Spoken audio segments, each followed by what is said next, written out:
Hey, it's Ned. Welcome to Tag Tutors, where I'll be showing you step-by-step guide on how to ace and explain GCSE question. This applies for all specifications: AQA, EdExcel, OCR, doesn't matter. Get a pen, a paper, and listen.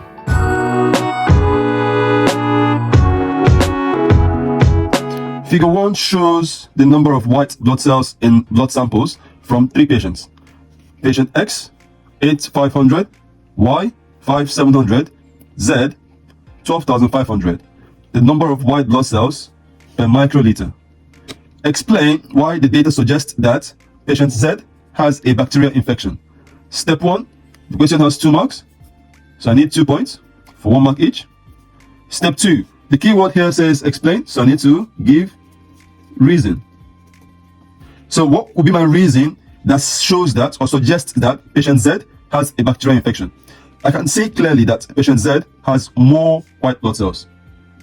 Why would patient Z have more white blood cells? So my first point will be patient Z has a higher white blood cells. Now, what is the reason why patient Z has a higher white blood cells? This is because white blood cells help to kill bacterial infections or pathogens. Okay, so that means that patient Z is fighting an infection, which is why patient Z has more white blood cells. So we write down, because white blood cells kill pathogens, in brackets, bacteria.